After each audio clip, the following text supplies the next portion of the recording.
Incoming information we want to share with you tonight. Live Copter 3 HD over the scene of Folsom Prison shortly after the riot this afternoon. You can see dozens of inmates secured with zip ties lining the yard. Debris scattered. It's left over from a fight that broke out. And here's what we know right now. Approximately 50 inmates were involved. At least 9 inmates were injured, either stabbed, shot, or suffering some type of blunt force trauma. We're also told that some officers suffered minor injuries in the riot as well. 1 prisoner was killed, 13 more were wounded and rushed to Davis Medical Center. Of those men, 8 were stabbed by other prisoners. 5 were shot by prison guards. About 300 prisoners were in the yard when the disturbance began. 9 guards were also there. What prison officials called a dispute broke out between black and Chicano prisoners. The fight widened until at least 100 prisoners were involved.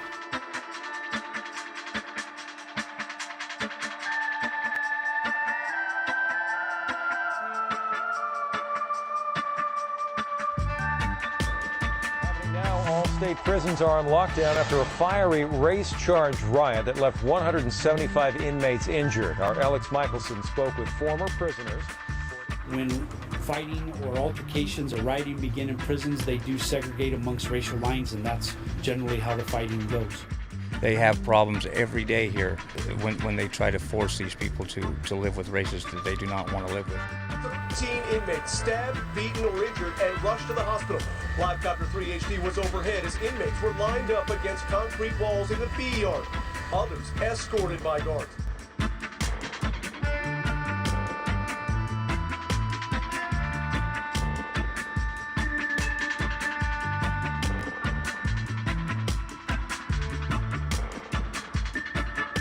Who become very organized, and they devise plans to assault a member of the other race, and that's really precisely what happened here.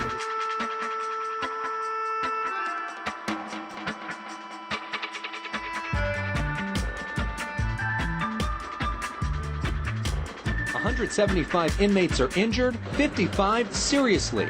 Prison officials say all this chaos started as a race riot between blacks and Latinos. Right now, all 55 California state prisons are on lockdown. That means that about 165,000 inmates are confined to their cell and nowhere else for 23 and a half hours a day. Well, the best that we can tell right now is the agents that started it after a few meetings of back and forth between the Southern Hispanics and the Asian inmates. It's looking like Southern Hispanics sustained the most injuries, a lot of stab wounds. And this is the 3rd riot we've covered at Folsom in the last 10 months.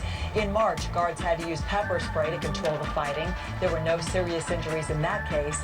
But in December, 150 inmates were involved in a riot. 1 inmate was shot in the leg. 2 others were also injured.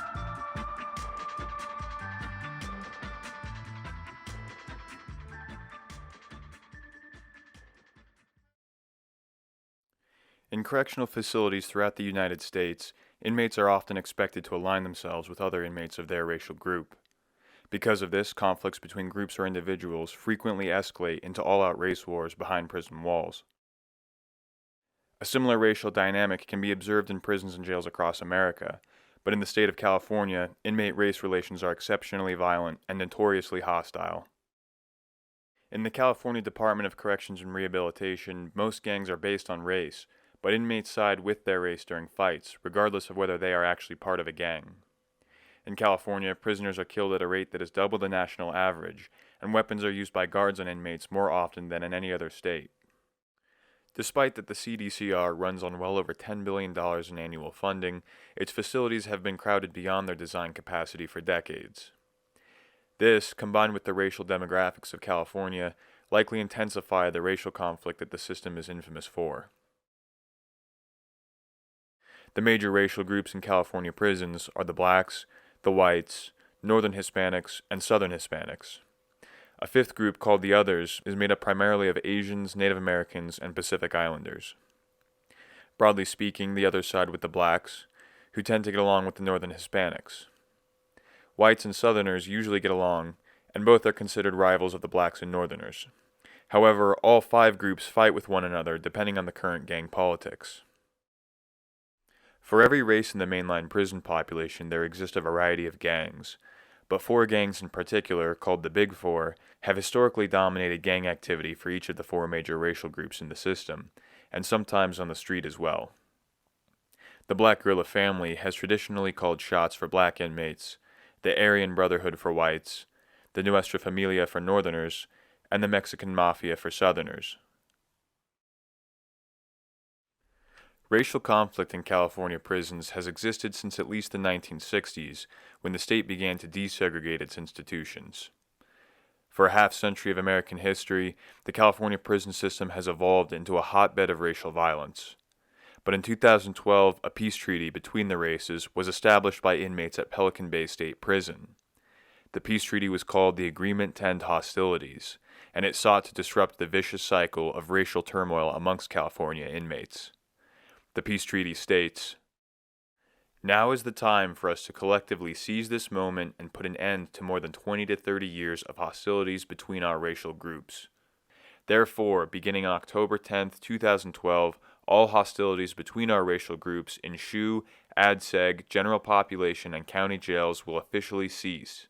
This means that from this date on, all racial group hostilities need to be at an end. And if personal issues arise between individuals, people need to do all they can to exhaust all diplomatic means to settle such disputes. Do not allow personal, individual issues to escalate into racial group issues."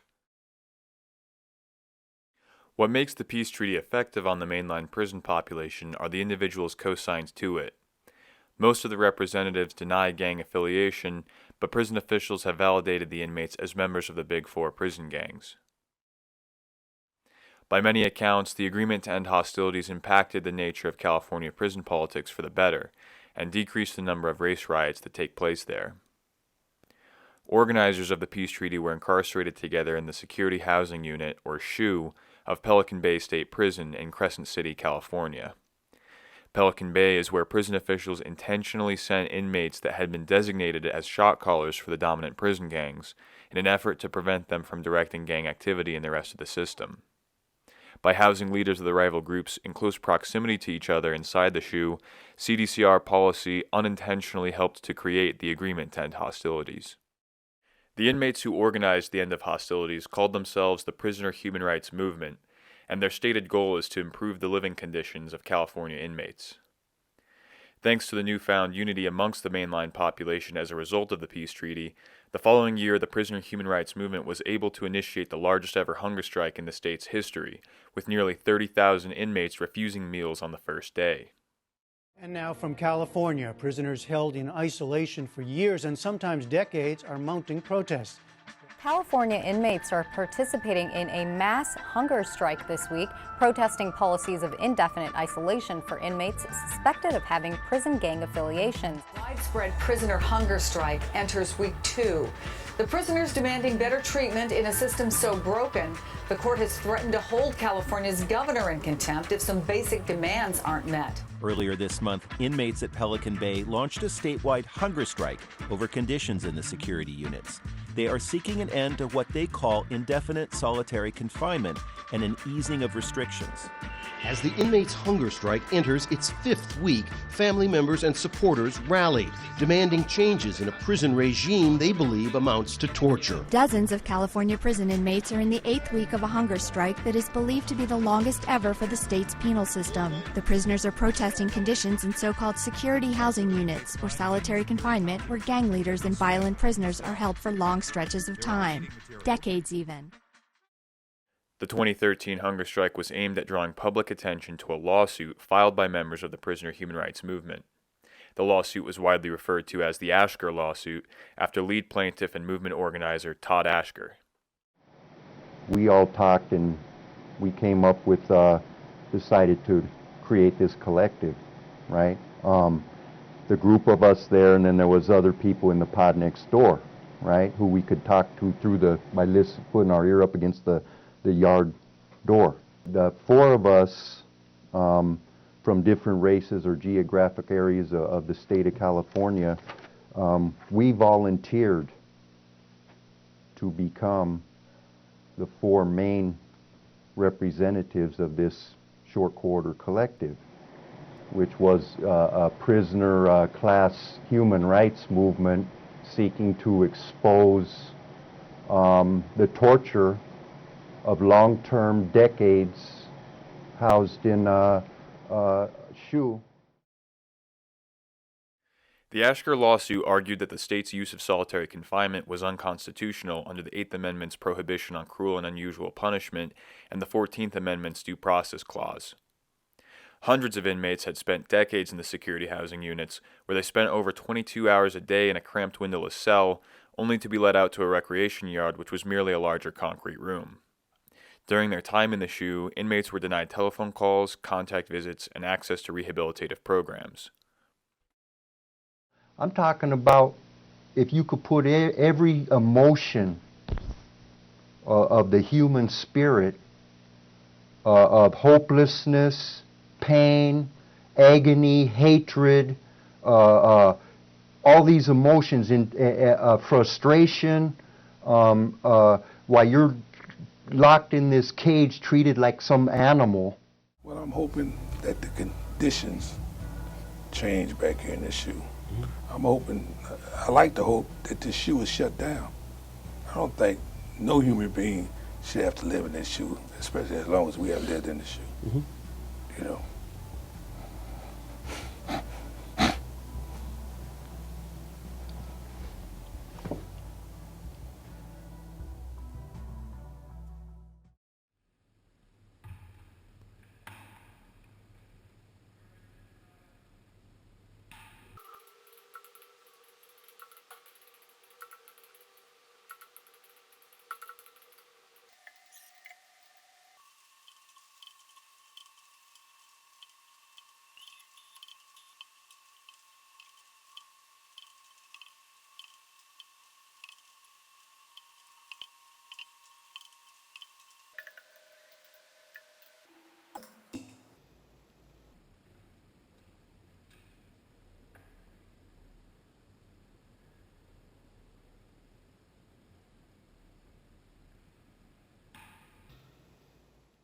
I've seen guys lose their minds back here. I've seen guys change. I've seen guys that pull into themselves. I've seen guys that, hear things that ain't there. It would be nice to look outside. It would be nice to look out a window and see the outside. That would be nice. When was the last time you saw the moon? The moon? I don't even know. It would have to have been back in 98. 1998? Yeah, 1998 at the very least, yeah. Stars, same. Stars, I haven't seen stars since I came to prison. Prison officials, for their part, did not view the movement in a positive light and maintained that isolation in the security housing units is necessary to stop the proliferation of criminal organizations. Everybody's seen the movie The Godfather. Everybody's seen how the Godfather himself never pulled a trigger, never strangled anybody, didn't run the rackets, didn't run the booze. These are those men. Prisons Chief Jeffrey Beard said isolation units are necessary to prevent violent inmates from harming corrections officers and other inmates. The inmates calling the shots are leaders in 4 of the most violent and influential prison gangs in California: the Aryan Brotherhood, the Mexican Mafia, Nuestra Familia, and the Black Guerrilla Family. Regardless, in 2015, all parties reached an agreement in the Ashker lawsuit. The settlement recognized that the state's use of solitary confinement was unconstitutional and required the CDCR to release nearly 1,500 SHU inmates back into general population. Major development regarding the way that California handles gang members behind bars. The state has agreed to end the use of solitary confinement of gang leaders in prison. Action News reporter Bianca Beltran is live in our Salinas newsroom with more on the fallout. Dan, after years of prisoner hunger strikes and legal battles, the state of California has found the use of solitary confinement to be cruel and unusual punishment. Now the state will see a dramatic reduction in the number of prisoners in isolation. When over 1,000 SHU inmates were liberated from conditions of extreme isolation and the CDCR was obligated to uphold a more rigorous process for sending prisoners back, this was essentially the victory sought by the prisoner human rights movement through their massive hunger strike protest. Shortly after the settlement was reached, the plaintiffs issued a statement. This victory was achieved by the efforts of people in prison, their families and loved ones, lawyers, and outside supporters. Our movement rests on a foundation of unity, our agreement to end hostilities. It is our hope that this groundbreaking agreement to end the violence between the various ethnic groups in California prisons will inspire not only state prisoners, but also jail detainees, county prisoners, and our communities on the street to oppose ethnic and racial violence. From this foundation, the prisoners' human rights movement is awakening the conscience of the nation to recognize that we are fellow human beings. Back when the hunger strikes were at their peak, nearly every major English news outlet covered the topic in some form. The New York Times, Washington Post, BBC News, Associated Press, and numerous others all ran articles about the hunger strikes and broader movement. Today, however, no such media limelight exists, and the public pressure that may have kept the system in check 7 to 10 years ago is now virtually non-existent. And that then begs the question, what is the aftermath of the prisoner human rights movement? Thanks for staying with us. I'm Lisa Gonzalez. We continue to follow breaking news right now. Several breaking news stories. In fact, more than 16 members of the Aryan Brothers gang have been arrested for drug trafficking and murders that took place inside prison walls. The indictment outlines 5 murders of gang members who wouldn't follow orders and plans to kill 4 others. The charges include conspiracies at 3 separate prisons throughout the state. The gang is also charged with running a heroin and meth drug ring that encompassed 3 states. Federal authorities say the drug trafficking proved to be lucrative for the prison gang. The money that was being earned for this criminal enterprise was going to folks behind prison walls, which is unique. About 4 years after the Ashker settlement, federal authorities unsealed a RICO indictment targeting the Aryan Brotherhood. Among those charged in the case are Ronnie Yandel and Danny Troxel, both of whom are also co-signers of the agreement to end hostilities. Other defendants in the case were also organizers or participants in the movement. If convicted for the crimes alleged in the indictment, several of them are eligible for the death penalty. Mr. Yandel is one of the 3 members of the Aryan Brotherhood Commission. I note that Mr. Troxel, another one of our defendants, is also a member of the commission. So thus, in these criminal actions we've undertaken, 2 of the 3 members of the Aryan Brotherhood Commission now face federal charges. The investigation started with low-level drug buys on the streets of Sacramento and Vallejo and led to Ronald Yandel. Ronald Yandel, Mr. Yandel, and Mr. Yandel's Mr. Yandel, Mr. Yandel, Ronnie Yandel, Ronald Renegade Yandel, Ronald Yandel, Ronald Yandel, Mr. Yandel's Ronnie Yandel, Ronald Yandel, yes, Mr. Yandel. Truly look into that, you'll see that. Because I know that when I look back on my life and the things I went through, man, most of it was I was indoctrinated with it. But you don't really believe it at the time. It's just over, through your life and experiences, you learn to see the truth. Why should you hate somebody that never did something to you? Or you should hate a whole race of people just because they got a few assholes? Or, a whole bunch of them. It doesn't matter. Even if it's a 99 out of 100 and that one good person, why would you want to hurt him? Or if you really look at it, just because the other 99 are who you call unworthy or whatever to your beliefs and principles. 10 years after helping to issue the agreement to end hostilities, Mr. Yandel is still working to amplify its message.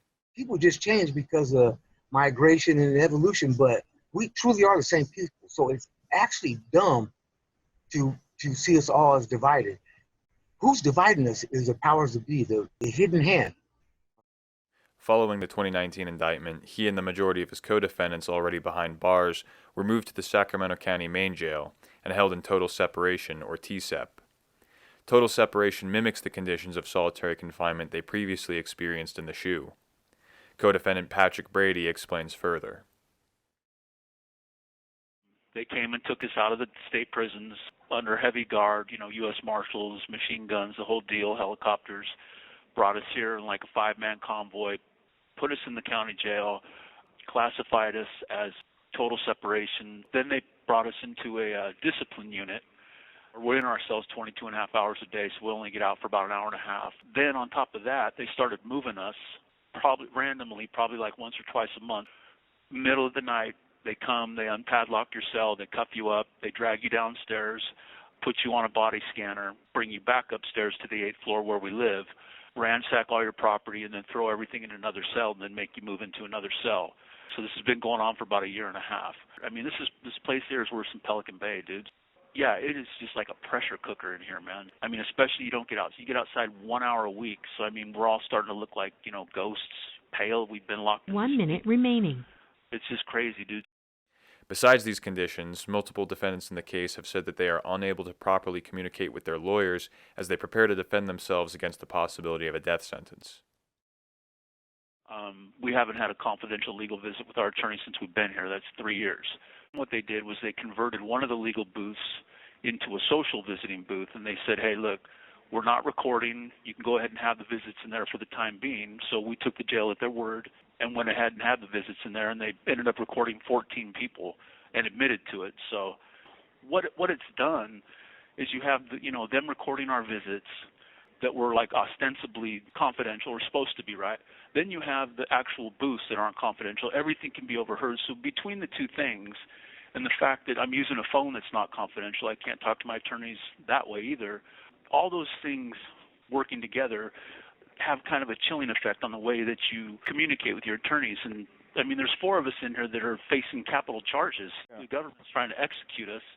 If the judge finds that these booths are not confidential, then that means they haven't been for the 3 years that we've been here. And I mean, that has basically stymied our case. We have not been able to move forward because of this. And it's like, dude, the government is trying to execute some of us, or they've gone on record saying that we are considering it. The fact that they're considering it means that our lawyers have to move forward with capital litigation and preparing for the possibility that they're going to do that. So, and we have not been able to do it. So we're just kind of like, dude, we're just like languishing in these cells, padlocked in these cells for 22 and a half hours. We get outside for 1 hour a week. The federal indictment they are struggling to prepare to defend themselves against all but accuses the prisoner human rights movement of being an aspect of the criminal enterprise. It notes that Todd Ashker is a validated AB member and that Danny Troxell is a co-plaintiff on the Ashker lawsuit. The indictment goes out of its way to outline that the terms of the Ashker settlement created a growth opportunity for the Aryan Brotherhood by requiring the CDCR to release high-ranking members from the SHU. It even claims that a cooperating witness told investigators that the Aryan Brotherhood hunger strikers cheated on the hunger strike itself by concealing food in their cells prior to the strike. Information provided about the cooperating witness indicates that he is former Aryan Brotherhood member Jeremy Beasley, who found himself at odds with Ashker, Yandel, and other influential AB members around the time of the hunger strike. The indictment states that he is further motivated to cooperate as a witness in the hopes that doing so will improve his chances of being approved for parole. Mr. Yandel and Mr. Brady both say that cheating on the hunger strike as alleged in the indictment simply could not have been possible. When the hunger strikers came, they actually removed us from our cells in the SHU and emptied out AgSeg and put us in empty cells with none of our property. They separated us from everybody from the hunger strikes. They told us, well, if you guys want to start us, we're going to make sure. So that's all a lie. We literally didn't have our property. We didn't have no food. We didn't have nothing. They removed us from the cells that we were in, strip searched us and took us to empty cells and AgSeg. So that's phony. That's just propaganda right there. Once you declare yourself on hunger strike, the cops come to your cell and take every piece of property in your cell. You cannot have any food, nothing like that.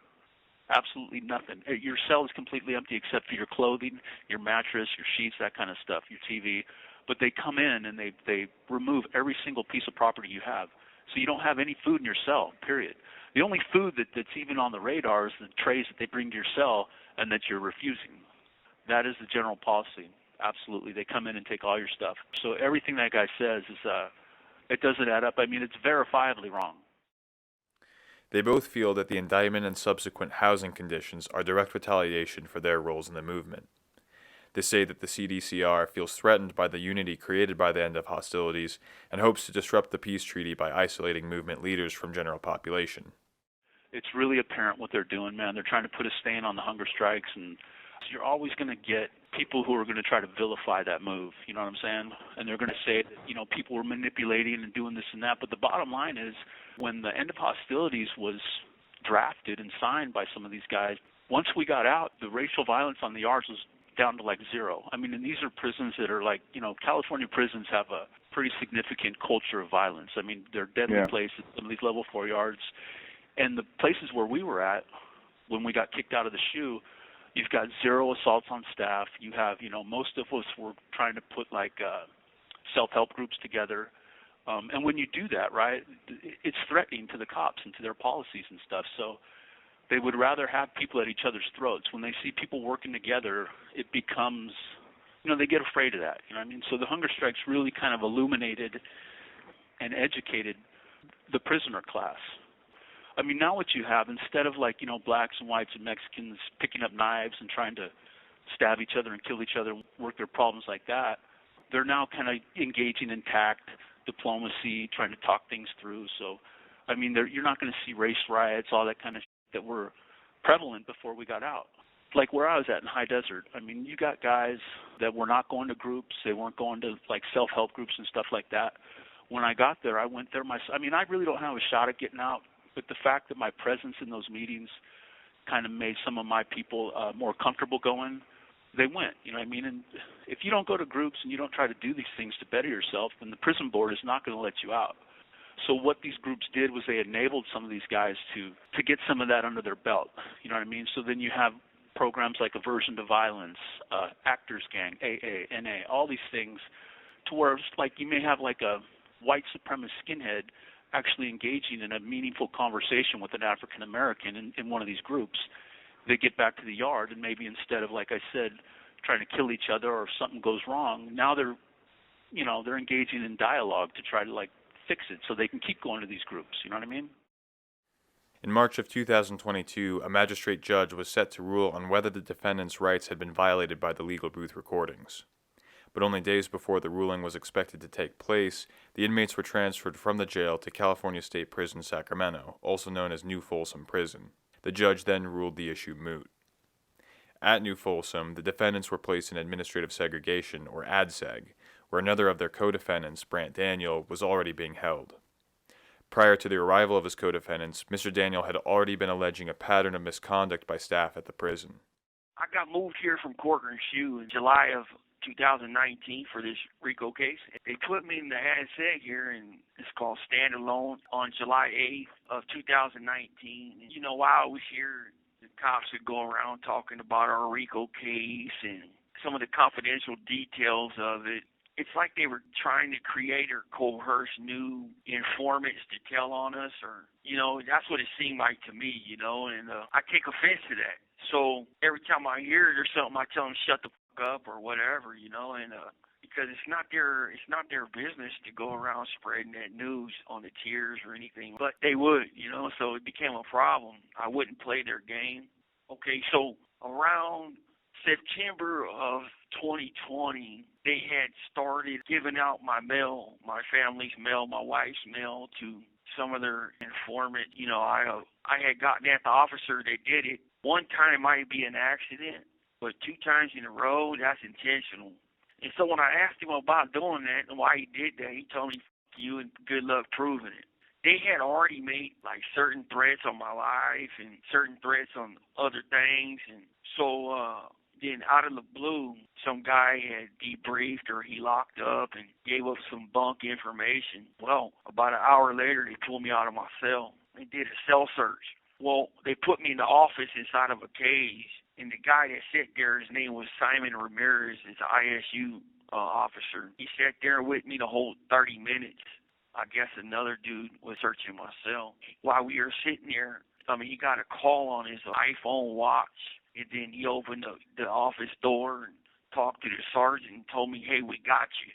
Turn around, cuff up. We're going back to your cell. We found your weapon and all this other crap. I didn't even know what the hell they were talking about. So they put me back in my cell. A couple days later, I get a 115. And on the 115, it stated, Ramirez searched his cell. Ramirez found a weapon. Ramirez photographed this weapon. How can he be at 2 places at one time? He never even entered my cell. He sat in the office with me for 30 minutes. So I go out for a back surgery the next day. I spent 14 days in the hospital. I came back. They put me in the same cell. And then I had some complications with post-op blood clots, and so they rushed me back out. So I spent another 12 days, and then they brought me back to my cell, but I didn't make it to the cell all the way. They turned me around, said, hey, He's going to A1, which is their PSU unit. And of course I defended it, and I'm like, hey, dude, I'm not even mental health. You can't do that. You have to have a severe mental health diagnosis by a clinical licensed psychologist to be in that unit. They kept me there for 6 months, man. They would come by my cell. They would tell me if, just confess to your RICO case, dude. We will put you back in the standalone if you do. If you guys don't win your motions to get you back out of this unit, it's going to get a lot worse on you. I never said nothing. I never confessed. I'm not confessing. So my attorneys filed some motions in January of 2021, and finally they moved me back out of that unit. I was never supposed to be there in the first place. So when I got back over here in standalone, we filed another motion to be transferred due to the fact my legal mail was being opened in the mailroom by the same corrupt guards that had given my mail out to a SNY inmate.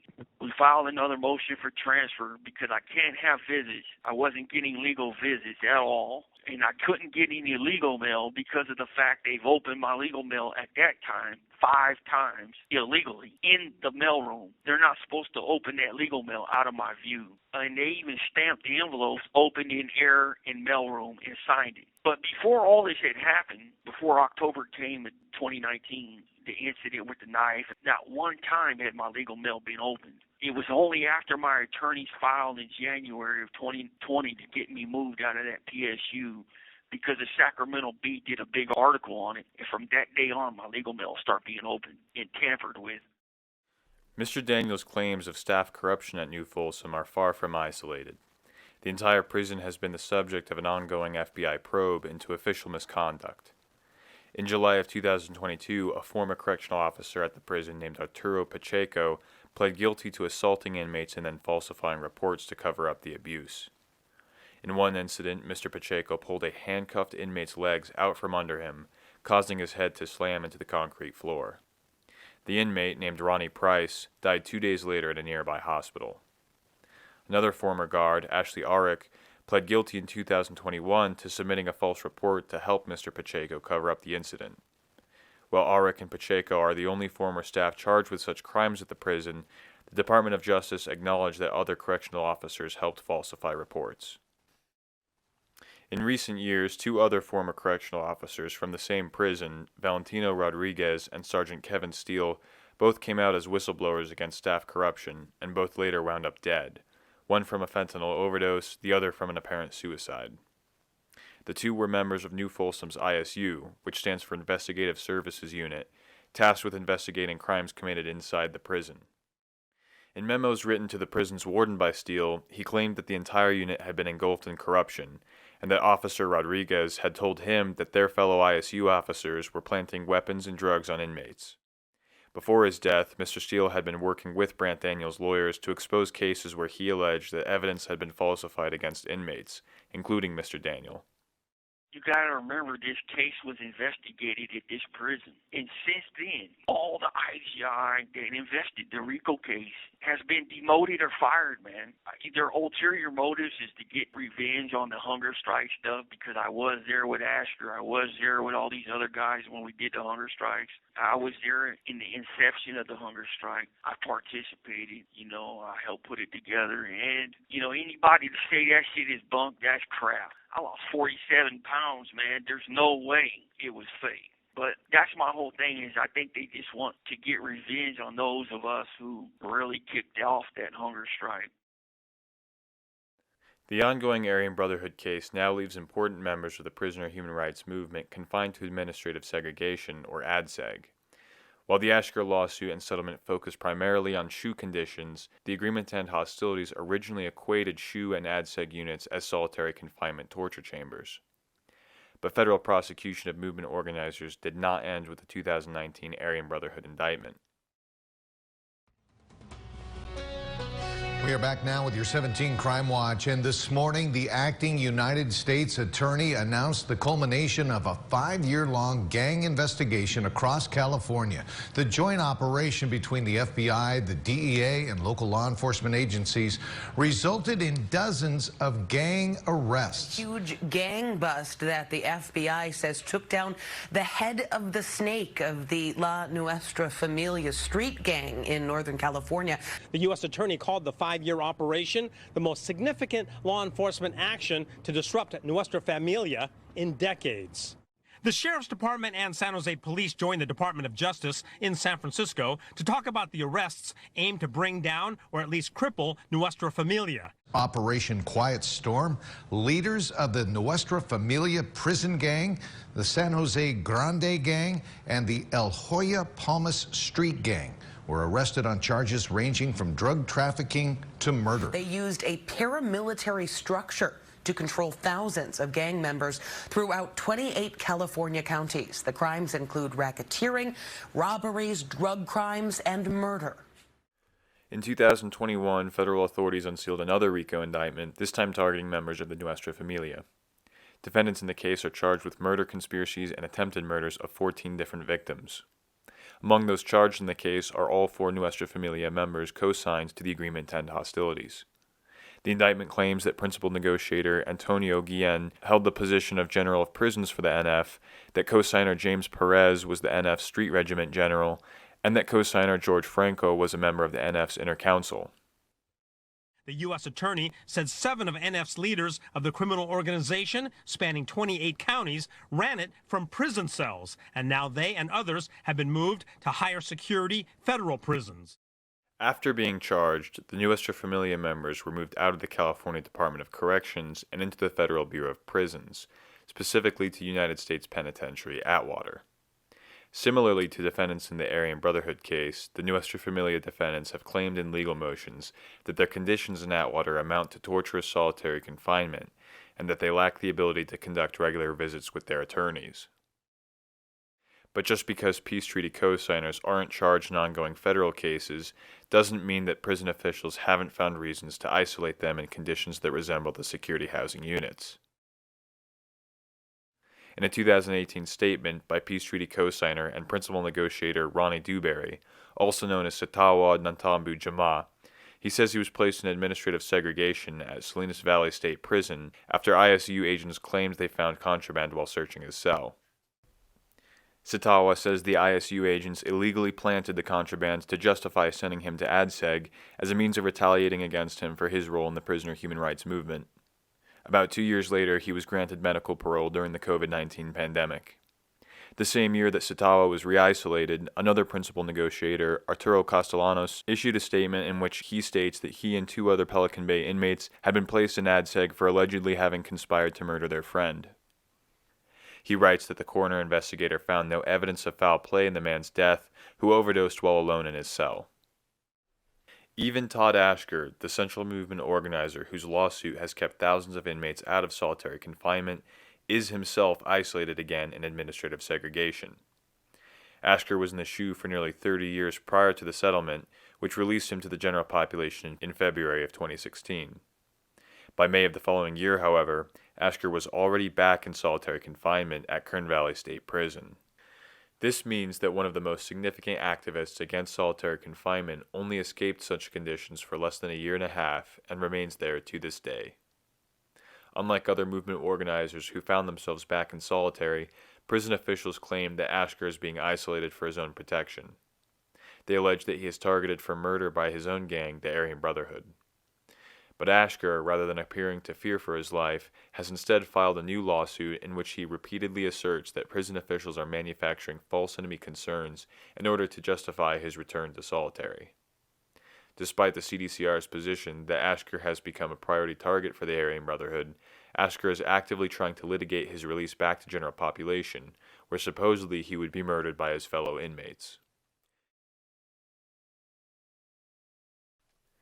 In the United States, our politicians, academic leaders, and corporate media outlets are eager to capitalize on the attention garnered by racial conflict. At times, the rhetoric of our national conversation is saturated by themes of racial tension. But the reality is, nowhere in America does racial violence occur more prevalently than behind the walls of its correctional institutions. Despite this, the story of the agreement to end hostilities has gone largely unnoticed by the general public and was barely touched on by coverage of the hunger strike movement. Now, as the movement begins to fade from public memory, peace treaty organizers are being thrown back into the same conditions of solitary confinement by potentially vengeful prison officials. The position of movement organizers is that prison staff intentionally provoke disputes between racial groups to keep the prisoner class divided against itself. Many have also expressed the view that everything observed in prison culture represents a microcosm of broader society. Perhaps this explains why a blueprint towards unity amongst previously hostile groups is not promoted in our society, because popular unity does not serve the agenda of those who wish to oppress us.